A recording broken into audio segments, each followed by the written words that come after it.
توی این ویدیو میخوام یکی از تکنیک های ضرب سریع اعداد نزدیک به 100 رو بهتون آموزش بدم. زمانی که دو تا عدد داریم که این دو تا عدد به 100 نزدیکن، حالا یا از 100 بیشترن یا از 100 کمترن، میتونیم از این تکنیک استفاده بکنیم به جای اینکه بخوایم این دو تا عدد رو زیر هم دیگه بنویسیم و ضرب طولانی رو انجام بدیم. و اون تکنیک هم اینه که هر کدوم از این اعداد رو میایم از 100 کم میکنیم. 108 منهای 100 میشه 8. 102 هم منهای 100 میشه 2. حالا یا 108 رو به اضافه 2 میکنیم یا 102 رو به اضافه 8 میکنیم. در هر صورت در هر دو حالت جواب یکی میشه. پس یکی از این اعداد رو با باقی مانده اون یکی عدد از 100 جمع میزنیم. حالا به فرض 108 رو با 2 جمع میزنم میشه 110. و مرحله آخر این هست که این باقی مانده ها رو در هم ضرب میکنم. 8 تا 16 تا. پس پاسخ این ضرب میشه 11016. به مثالای بعدی توجه کنید. 105 منهای 100 میشه 5. 107 منهای 100 میشه 7. حالا 107 به اضافه 5 میشه 112. 7 5 تا هم 35 تا. 103 منهای 100 میشه 3. 110 منهای 100 میشه 10. حالا 110 به اضافه 3 میشه 113. 3 10 تا هم 30 تا. اینجا 111 منهای 100 میشه 11. 109 منهای 100 میشه 9. حالا 109 به اضافه 11 میشه 120. 9 11 تا هم 99 تا.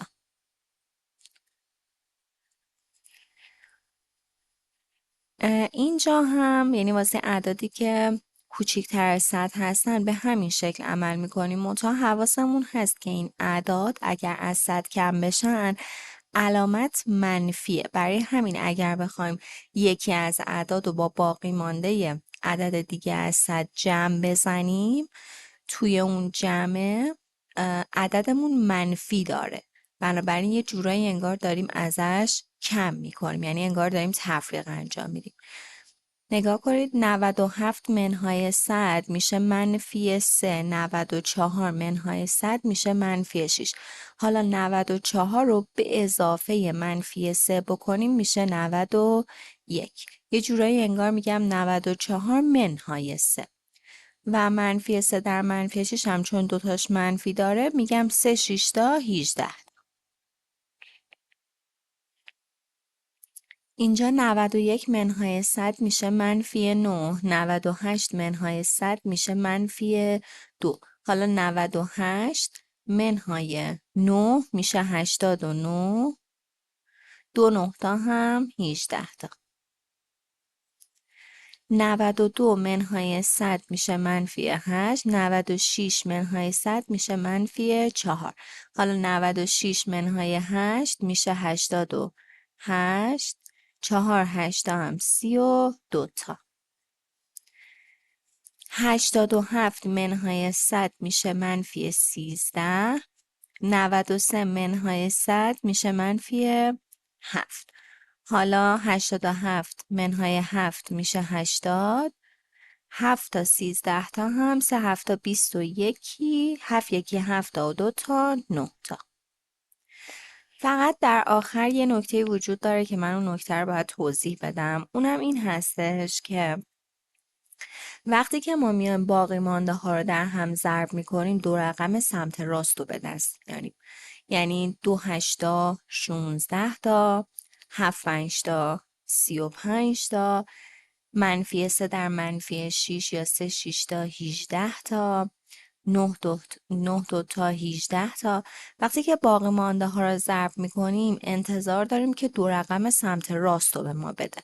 بنابراین واسه حالتی که باقی مانده ها رو در هم ضرب کردیم ولی یک رقم سمت راست رو داده، باید نسبت به این مسئله هوشیار باشیم که پشتش باید حتما یه صفر قرار بدیم، چون ما از ضرب باقی مانده ها در هم دیگه دو رقم سمت راست رو میخوایم، نه یک رقم.